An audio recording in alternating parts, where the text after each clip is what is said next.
एक केंद्रित मन खतरनाक मन होता है। अगर आप विचार को सशक्त बना लेते हैं तब अचानक उसकी शक्ति जबरदस्त होती है। वो बस आपको देखकर ही आपको बीमार कर सकते हैं। हमारे पास सरल तरीके हैं। ये एक जबरदस्त संभावना है।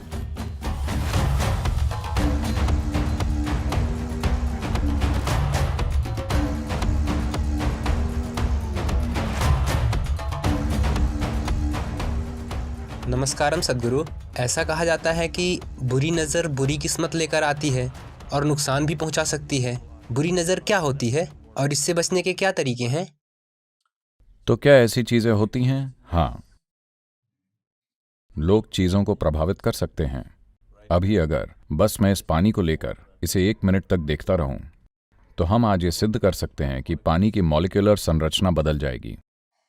तो अब अगर मैं इन्हें देखूं तो क्या इनके अंदर के पानी की मॉलिक्यूलर संरचना नहीं बदलेगी? जरूर बदलेगी। ये पॉजिटिव तरीके से बदल सकती है, ये नेगेटिव तरीके से बदल सकती है। दोनों संभव हैं। एक केंद्रित मन खतरनाक मन होता है। खतरनाक होगा या नहीं, यह उसकी मंशा पर निर्भर करता है। अगर आप विचार को सशक्त कर लें तब वो विचार बहुत शक्तिशाली बन जाता है। गुस्से से भरा दिमाग, काम वासना से भरा दिमाग, प्रेम से भरा हुआ दिमाग, ये सब बहुत शक्तिशाली दिमाग हैं। इसका कारण गुस्सा या प्रेम नहीं है, बस इसलिए क्योंकि वो एक बिंदु पर केंद्रित हो गया है। अगर कोई चीज एक बिंदु पर केंद्रित हो जाए तो अचानक वो बहुत शक्तिशाली हो जाती है। अगर आप ऐसा करें तो ये चोट नहीं पहुंचाएगा, पर आप इसे इस तरह बना लें तो ये चोट पहुंचाएगा, है कि नहीं? क्योंकि ये एक बिंदु पर केंद्रित हो गया है। फोर्स वही है, पर एक बिंदु पर केंद्रित होने से अचानक उसका प्रभाव बहुत बढ़ जाता है। तो ये एक बिंदु पर केंद्रित होना आपकी जागरूकता से हो सकता है, या साधना से, या फिर गुस्से से।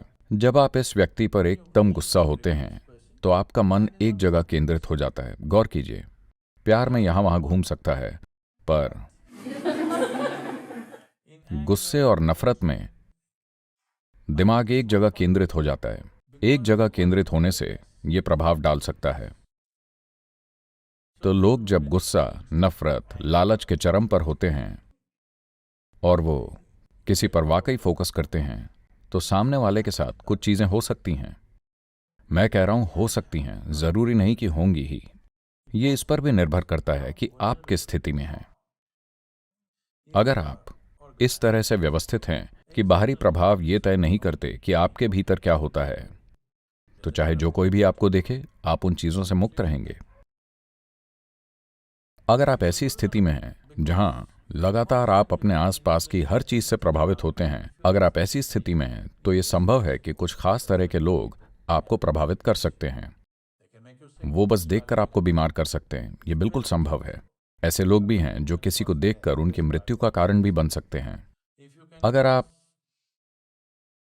किसी के अंदर बस उसे देखकर परमानंद पैदा कर सकते हैं तो आप चाहें तो पीड़ा भी पैदा कर सकते हैं। बस स्विच अलग है, बस इतना ही। यह आपके नल की तरह है। इस तरफ घुमा दें तो गर्म पानी, उस तरफ ठंडा पानी। दिमाग भी बिल्कुल ऐसा ही है। इसका कई तरीकों से सकारात्मक उपयोग किया जा सकता है। यह जबरदस्त संभावना है, पर लोग इसका अलग तरह से इस्तेमाल करना चुनते हैं। हम जो भी करना चाहें, जो जीवन को बेहतर बना सकता है, जो जीवन बचा सकता है, जीवन को सुंदर बना सकता है, उसी का इस्तेमाल जीवन को नष्ट करने में, उसे भयानक बनाने में भी किया जा सकता है ना? हर दिन यह हो रहा है। टेक्नोलॉजी, आप उसका किसी भी तरह इस्तेमाल कर सकते हैं। यह भी वैसा ही है। इस शरीर और इस दिमाग का भी उसी तरह इस्तेमाल किया जा सकता है। इसलिए भारतीय महिलाएं एक बड़ी बिंदी लगाती थीं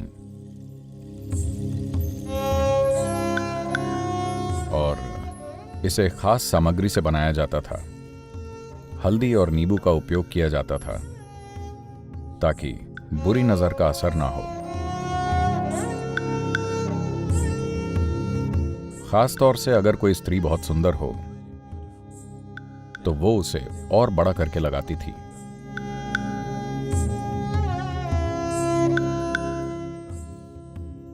क्योंकि स्वाभाविक रूप से लोगों की नजरें उस पर पड़ती हैं जिसकी भौतिक उपस्थिति आकर्षक होती है, तो उसका स्वास्थ्य और खुशहाली और ये सब प्रभावित ना हो, इसलिए वो बिंदी और बड़ी कर देती थी। तो अगर आप खुद को सुंदर मानती हैं तो आपको बड़ी आपकी छोटी है, मैं समझ सकता हूं।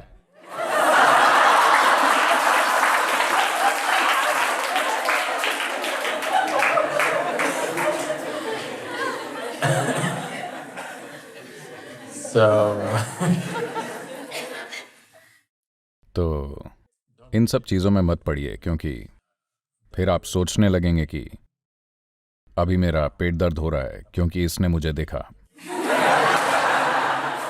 मुझे सिर दर्द हो रहा है क्योंकि उसने देखा था। इन सब चीजों में मत पड़िए। इसके लिए हमारे पास सरल प्रक्रिया है। हम आपको आग से नहलाएंगे।